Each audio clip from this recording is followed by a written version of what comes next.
So, very good evening to one and all. Very warm welcome in this course, and I hope you all are good. And definitely, we supposed to do a very good sessions inside this particular subject. So let's see the overview of this particular subject. So the name of this subject is Java, and according to the given scheme of our RGPV, it is come under the your CS 306 is the subject code, and computer workshop. So it is come under your computer workshop, and it is inside your third semester second year, and it is for your computer science and engineering branch. Clear? So all these things that we are just covering this particular sessions of or the complete course, not in this session, complete course is discussed inside this sessions, how we can go in this entire course, what are the things that we will cover in this entire course. So let's begin how we start this course. So these are the objective for today's discussions. What is the prerequisites for this course? Means what are the things that I required from your sides, your all student sides, and what is the RGPV syllabus that they are suggested to us. Major topics of our that syllabus, suggestive list of experiments, suggestive readings, and the course outcomes, and main and the most important things, how we conduct all the sessions, how we conduct the sessions. So these are the major outline for today's discussion. So let's begin our today discussions. So these are the prerequisites for this course. But before starting these prerequisites, I just mentioned one thing, that if you all are not aware, if you all are not aware about all these things, so do not bother about, do not bother. Reason, because if you are sincere, if you are hardworking, you can even learn the things very easily. But the important thing is your hard work, your dedications, and your time is required to complete this course effectively, and to complete this course effectively and completely. Clear? So from my side, it's suggestion to all of you that you must give a proper time for this course, because it is not only just the lab course or the practical subject for all of you. Even it is one of the important basic core thing that may be asked you in the interview. Because when we talk about to the final hiring, the persons who are coming from the different MNCs, they are just asking to the student that whether you have some basic knowledge regarding to some programming or not. Because most of the student is good in their subjects, but many times it was noticed that they are weak in their basic concept of their fundamental programming subjects. So in these programming subjects, the first one that we all suppose is the C, is your C. So we all suppose that your basic knowledge of C is clear. So I hope so you all are very much familiar with the concept of C, because in the C we cover all the concept of your functions, all the concept of your operators, all the functions of your all the things. So these things are covered inside your C. So please make sure that all these things are. So I suppose that you all have the basic knowledge of your C, and if you are not good in C, don't bother. Just you brush up your basic concept of your C, like what is the function is, what is your basic data types, what is operators, what is the concept of loops, decision control statements. All these things you just brush up the things. And definitely we also cover we also touch these things, but not in detail, but at the just for just go through these things. And next one is the basic knowledge of your C++.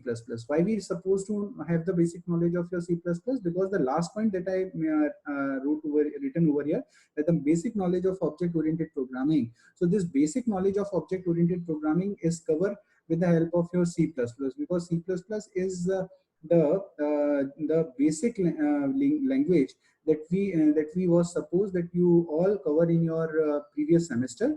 And you all are familiar with all those concepts that was covered in the C++.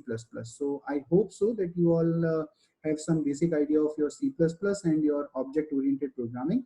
Like I take some example, like for example class, like for example your maybe a small example of your inheritance, like if you talk about your function overloading, function overriding. So these all are the concept of object oriented programming that is supposed to be known by you. Clear? So it is very much helpful for you if you all are comfortable by in all these concepts. So hope so you all are know all these things. Next, we go for the RGPV syllabus. So on the RGPV, there will be no unit-wise syllabus is given. So we make a outline for this particular entire syllabus that we already provided in on our LMS. So if you require to go through it, you can just see what is the outline that we are just making for this for this particular subjects. Clear? Now just see the major topic of this particular course.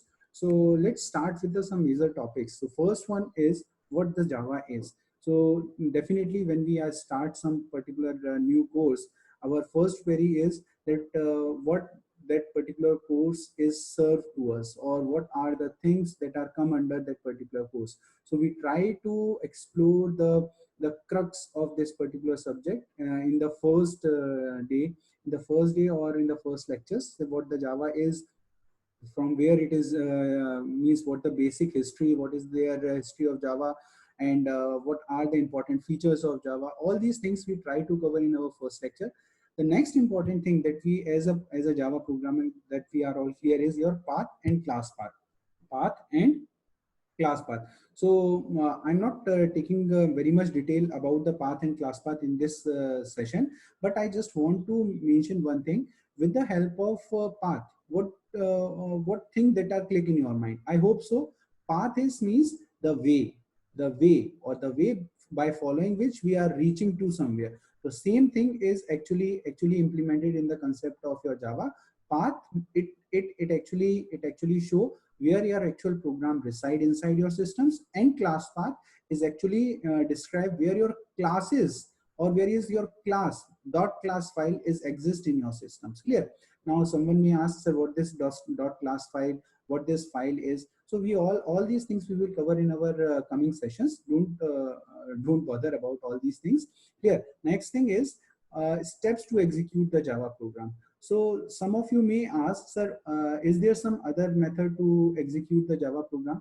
So I suggest, yes, there are different way to execute the Java program. It is not a single step, because it required at least two steps. So we all discuss about all those steps, how we can execute a Java program, what are the steps that are included in the execution of Java program. So first step, I just describe one thing over here, that like first we compile our Java file, by which the file that is given for the compilation is .java extension, and the output of compilation is your .class files.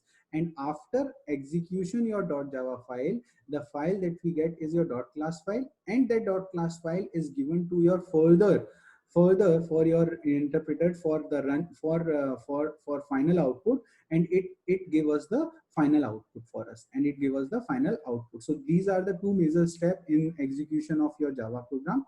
Now the favorite question, the most and the favorite questions from the different interview as well as your final viva, in your final viva, or in your in between classes also, is your what is JVM, what is JDK, what is GRE. Most of the student which begin the learning in this particular course, they must understand about these three words: what is JVM, what is JDK, and what is GRE. JVM is actually stand for Java Virtual Machine. JDK is stand for Java Development Kit, and JRE is stand for your Java Runtime Environment. Java Runtime Environment. So we all clear about all these three important keywords, and we will see in detail what is the JVM is, what is JDK, what is GRE. Is there some relation between JVM, JDK, GRE, or is there some difference between JVM, JDK, GRE, or they are belonging for some special purpose? What is the need of all these things? So all these things we are see in detail in our coming sessions. Clear?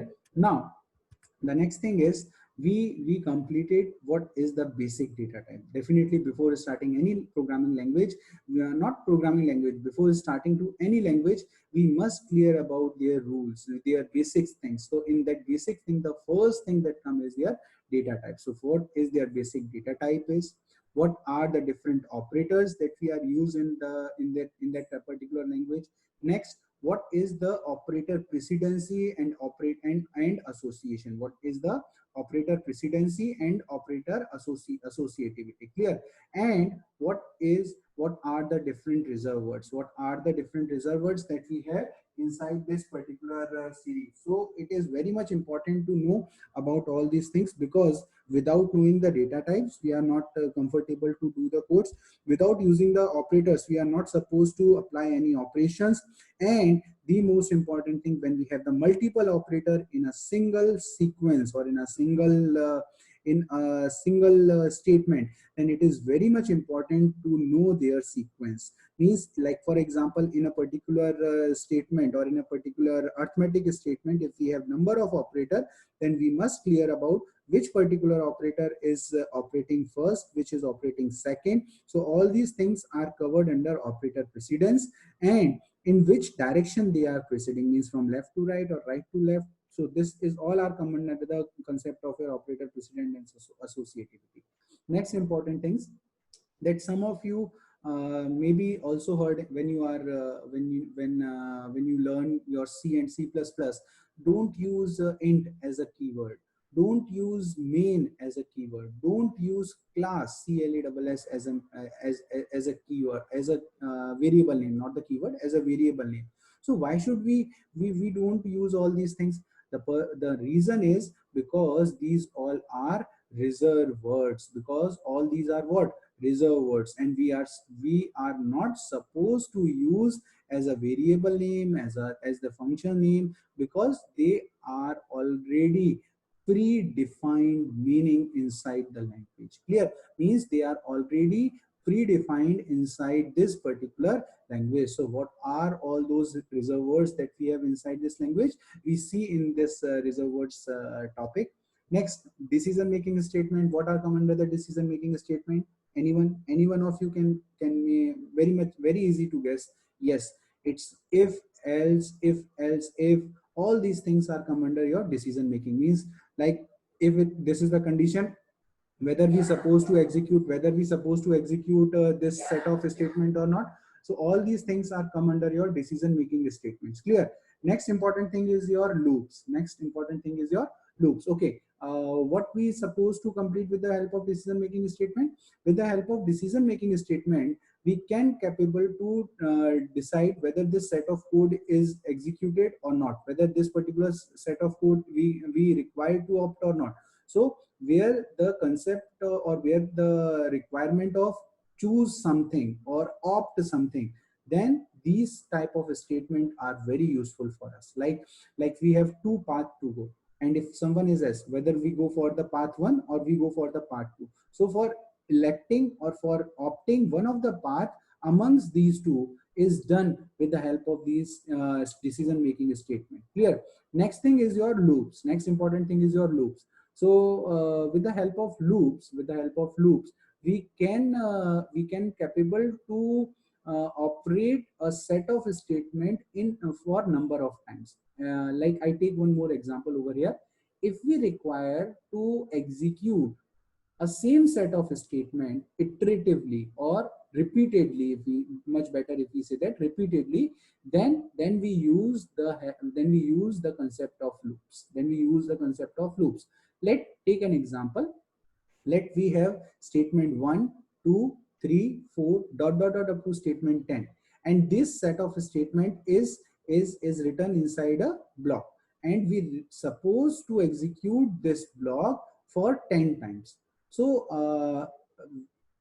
better to write these 10 statement 10 times. It is better to put inside some loop and execute that loop for 10 times. Clear? So by that we can reduce your line of code, and we do this work only in your 10 line. Whereas if we require to do it repeatedly, so it may require to write it again and again and again. So all these things are taken care by your loops. So in the Java, we have different kind of loops like for, while, do, while. So how these loops can be implemented, what their syntax is, and how we can use this, all we are seeing our in the detail in our coming lectures. Clear?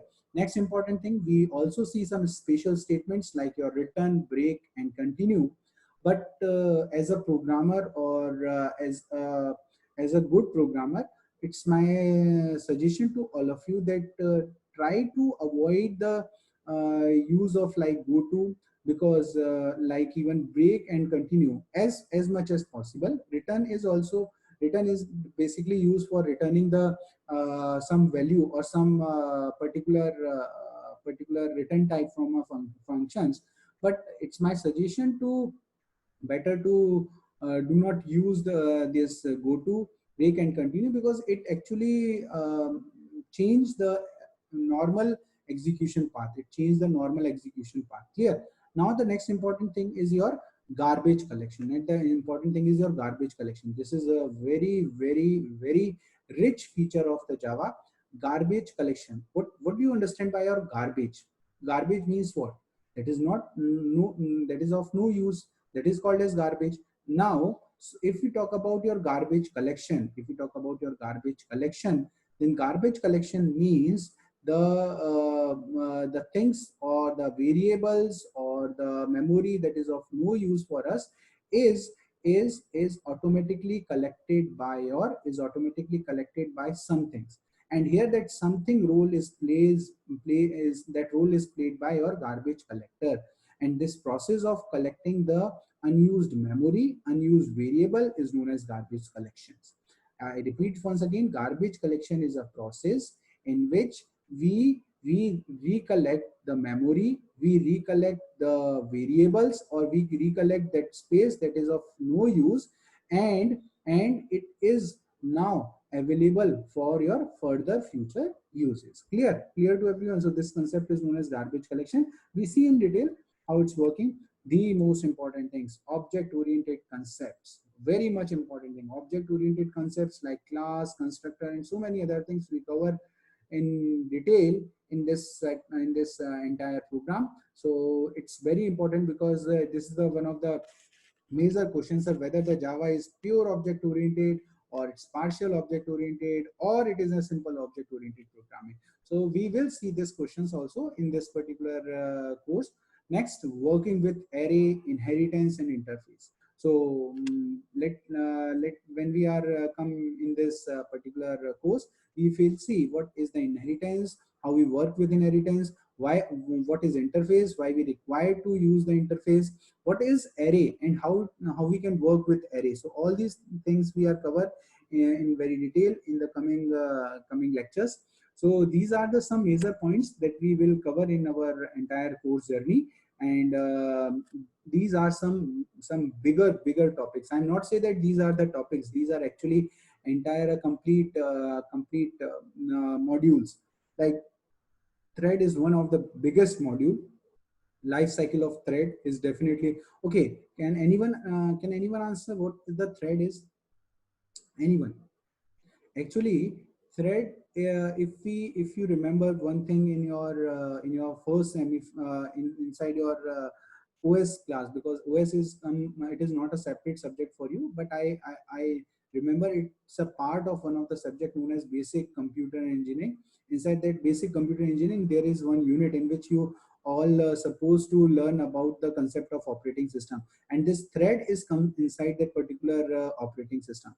Threads are the very small or a lightweight process. Why we call it as the lightweight process?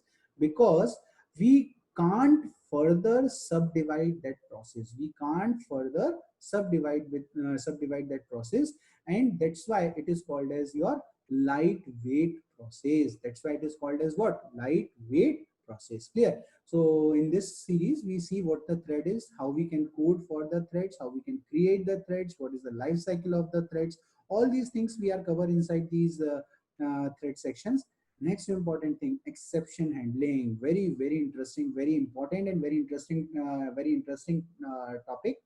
I take one very journal example. Like for example, you reach to a ATM machine to withdraw some amount, and you insert your card, and that machine start processing.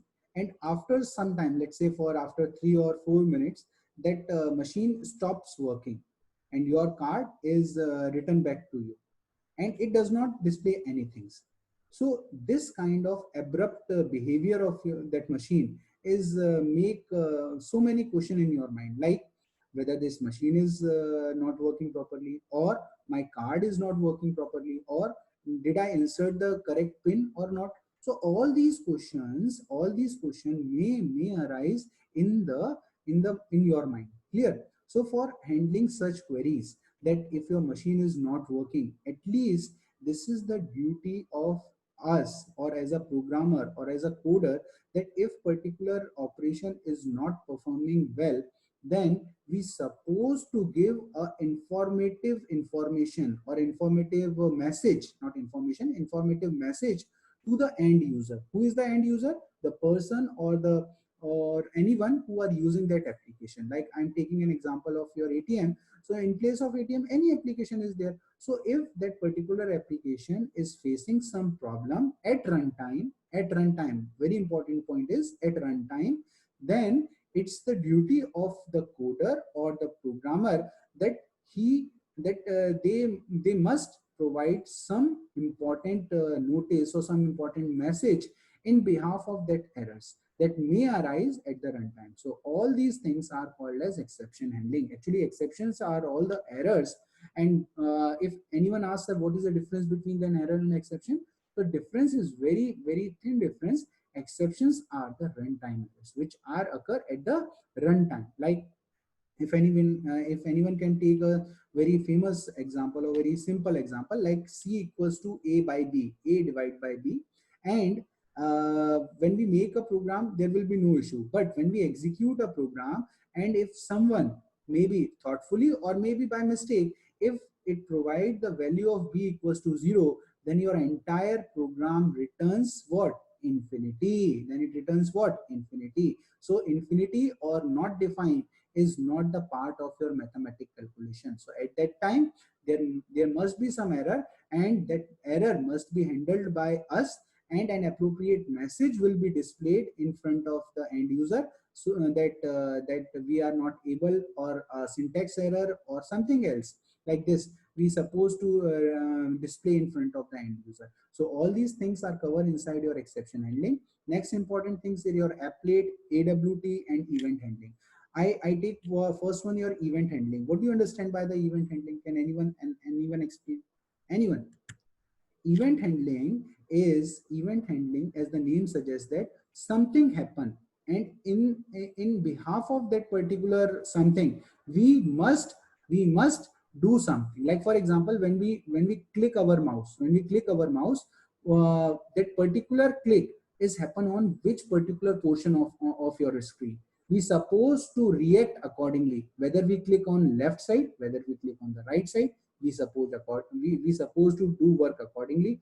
What particular things that we are supposed to work with that particular click. So all these things are come under your event handling. Like if a window is open in front of you, and on the right top we have three options: minimum, maximum, and close the window. So in these three options, which particular option we are click? If we click the minimum one, then definitely your window get minimized. If we click on the maximize, and if your window is not at the maximized size, it get maximized. If we press on the cross button, definitely your window get closed. Clear?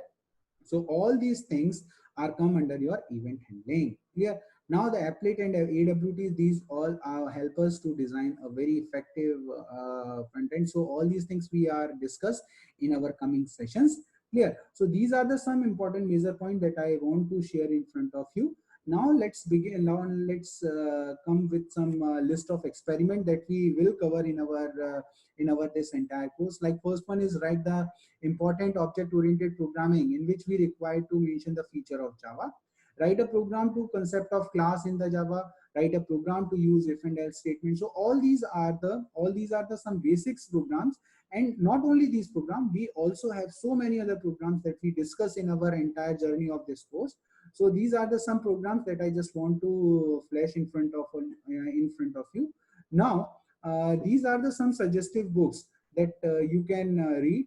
But if anyone is asked to me, sir, which one, what is the correct way to learn the coding? So in my perspective, you can refer these books, but best way is to refer the document of this Java, or even the best way is to refer your Google, because Google is the best way to learn any programming, because in the programming per day the new changes comes, and the best way to learn is to read the good blogs, to read the good links, even to refer their source things. Clear? So all these things is available, and it's up to us how much we are capable to Google. So all these things are given to us on the different and respective blocks. Clear?